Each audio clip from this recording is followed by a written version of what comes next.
Assalamualaikum warahmatullahi wabarakatuh. Apa kabar teman-teman? Saya Heni Puspitasari. Pada kesempatan ini akan menjelaskan terkait materi mata kuliah Manajemen Pendidikan dengan dosen pengampu Dr. Khairia Khalid MPD. Pada kesempatan ini, saya akan memaparkan terkait manajemen PAUD yang berkaitan dengan manajemen sarana prasarana PAUD. Manajemen PAUD adalah proses perencanaan, pengorganisasian, pelaksanaan, dan pengendalian seluruh kegiatan dalam lembaga pendidikan anak usia dini untuk mencapai tujuan yang telah ditetapkan. Konsep manajemen sarana prasarana PAUD. Manajemen sarana prasarana PAUD mengacu pada proses perencanaan, pengorganisasian, pengawasan, evaluasi terhadap semua fasilitas fisik dan alat-alat pendidikan yang digunakan untuk mendukung kegiatan belajar mengajar di pendidikan anak usia dini. Ini mencakup segala aspek yang diperlukan untuk menciptakan lingkungan belajar yang aman, nyaman, dan kondusif bagi perkembangan anak-anak. Dalam manajemen sarana prasarana, adanya perencanaan. Proses perencanaan melibatkan identifikasi kebutuhan sarana dan prasarana berdasarkan jumlah anak, jenis kegiatan belajar, dan standar pendidikan yang berlaku. Perencanaan yang baik memastikan bahwa semua kebutuhan fasilitas dapat dipenuhi dan digunakan secara efektif. Selanjutnya, adanya pengorganisasian. Pengorganisasian mencakup penataan dan pengaturan sarana dan prasarana agar mudah diakses dan digunakan oleh anak-anak serta staf pengajar. Ini termasuk pengaturan ruang kelas, penyimpanan alat bantu belajar, serta area bermain. Di dalam manajemen sarana prasarana, adanya pengawasan. Pengawasan yang dilakukan untuk memastikan bahwa sarana dan prasarana yang digunakan sesuai dengan tujuannya dan tetap dalam kondisi baik. Sedangkan evaluasi yaitu dilakukan secara berkala membantu mengidentifikasi masalah dan kebutuhan baru yang mungkin timbul serta menentukan efektivitas penggunaan fasilitas yang ada. Pentingnya sarana prasarana PAUD. Pertama, yaitu menstimulasi perkembangan. Sarana yang tepat merangsang perkembangan fisik, kognitif, dan sosial emosional anak. Yang kedua, pentingnya keamanan dan kenyamanan. Lingkungan yang aman dan nyaman membantu anak merasa tenang dan siap belajar. Sarana dan prasarana yang baik akan meminimalisir risiko terjadinya kecelakaan. Yang kedua, adanya efektivitas pembelajaran. Fasilitas yang memadai mendukung metode pembelajaran yang beragam dan efektif. Jenis-jenis sarana prasarana PAUD. Pertama, yaitu ruang kelas. Ruang kelas terdiri dari meja, kursi, papan tulis, rak buku, dan area bermain indoor lainnya. Kemudian ada namanya area outdoor, yaitu di luar. Taman bermain, area berkebun, dan fasilitas olahraga lain yang sederhana. Selanjutnya adanya sarana pendukung, yang termasuk dalam sarana pendukung yaitu toilet anak, ruang kesehatan atau UKS, dan ruang penyimpanan alat peraga. Ruang lingkup manajemen sarana prasarana. Yang pertama itu perencanaan.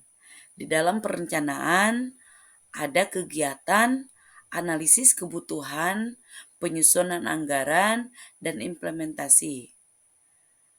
Kedua, pengadaan. Di dalam pengadaan ada kegiatan melakukan pembelian sesuai perencanaan, penerimaan barang, dan memeriksa kualitasnya. Ketiga, yaitu adanya distribusi. Di dalam kegiatan distribusi, yaitu penempatan sarana dan prasarana sesuai dan mudah diakses oleh anak.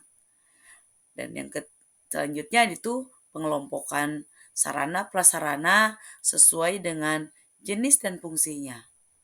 Ruang lingkup selanjutnya yaitu pemeliharaan. Di dalam kegiatan pemeliharaan ada perawatan rutin agar sarana dan prasarana berfungsi dengan baik, serta adanya kegiatan perbaikan bagi sarana dan prasarana yang rusak. Selanjutnya ruang lingkup inventarisasi. Dalam kegiatan inventarisasi, adanya pendataan sarana dan prasarana secara berkala dan adanya pemutakhiran setiap ada perubahan. Dan ruang lingkup selanjutnya yaitu penghapusan. Di dalam kegiatan penghapusan, adanya penilaian kondisi sarana dan prasarana secara berkala, dicatat dan didokumentasikan. Kemudian adanya penghapusan. Di dalam penghapusan sarana prasarana yang sudah tidak terpakai dan tidak layak untuk digunakan.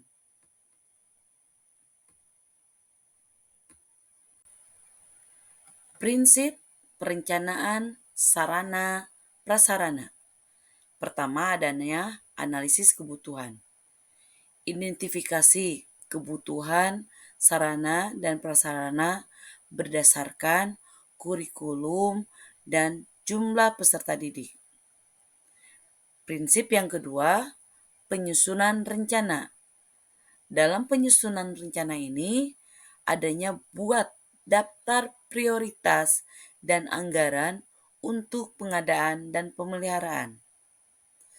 Prinsip perencanaan yang ketiga yaitu adanya persetujuan dan implementasi dalam kegiatannya, bahwa dalam prinsip ini sarana prasarana harus mendapatkan persetujuan dari pemangku kepentingan dan laksanakan sesuai rencana secara bertahap. Dalam pengadaan sarana dan prasarana dapat dilakukan pertama dengan pembelian. Apa yang harus dilakukan ketika akan mengadakan pembelian? Salah satunya itu melakukan survei harga, kemudian cek kualitas. Selain itu, pilih pemasok yang terpercaya untuk pembelian barang secara langsung. Pengadaan sarana prasarana pun dapat dilakukan dengan hibah atau sumbangan. Menerima sumbangan baik dari orang tua ataupun lembaga donor lainnya, atau bisa bekerja sama dengan lembaga lainnya. Dan dalam hibah pun kita bisa mendapatkannya bantuan hibah dari pemerintah berupa hibah alat permainan edukatif maupun sarana prasarana yang ada di sekolah yang dipastikan itu sesuai dengan kebutuhan. Pengadaan sarana prasarana pun dapat dibuat dengan sendiri.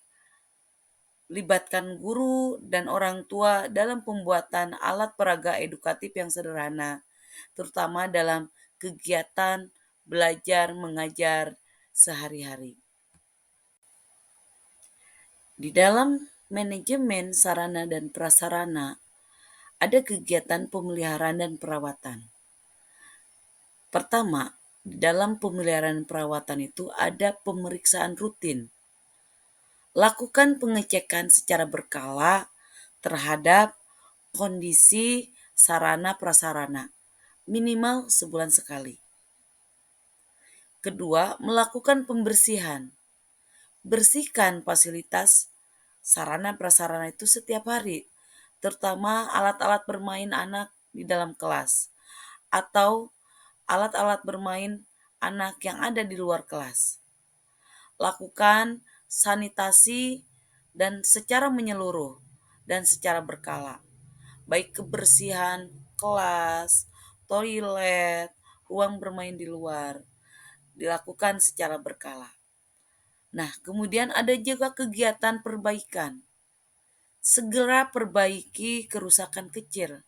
Rencanakan perbaikan besar saat liburan sekolah. Perbaikan kerusakan kecil itu segera dilakukan agar tidak menimbulkan kecelakaan atau yang berbahaya bagi peserta didik ketika mereka melakukan kegiatan bermain baik di dalam kelas maupun di ruang kelas. Evaluasi sarana prasarana. Dalam melakukan evaluasi sarana dan prasarana, aspek yang kita lihat yaitu pertama, ketersediaan dengan indikator jumlah dan jenis sesuai standar. Setelah melakukan evaluasi, maka kita akan melakukan tindak lanjut berupa pengadaan atau redistribusi. Kemudian aspeknya yaitu kondisi dengan melihat indikator bahwa layak pakai dan aman. Setelah melakukan evaluasi terkait kelayakan dalam pemakaian dan aman digunakan, maka salah satu tindak lanjut yang akan kita lakukan yaitu perbaikan atau pergantian. Kemudian aspek pemanfaatan dengan indikator efektif mendukung pembelajaran. Berupa tindak lanjutnya yaitu pelatihan penggunaan sarana prasarana untuk guru.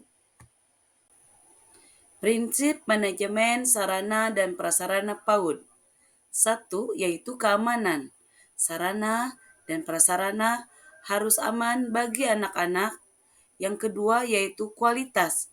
Sarana dan prasarana harus berkualitas baik dan tahan lama. Kemudian relevan.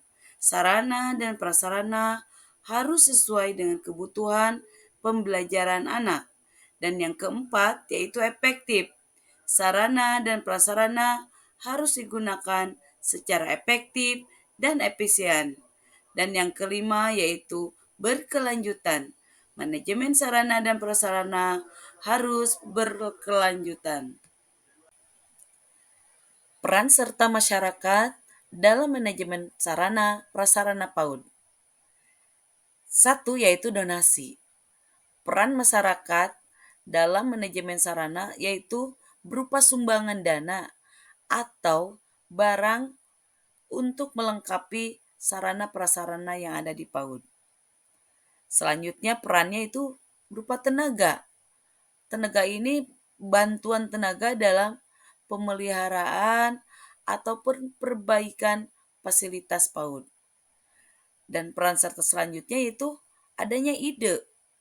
Ide ini merupakan masukan dan saran bagaimana sih mengembangkan sarana dan prasarana yang lebih baik ke depannya untuk lembaga PAUD. Demikian pemaparan materi tentang manajemen sarana prasarana PAUD.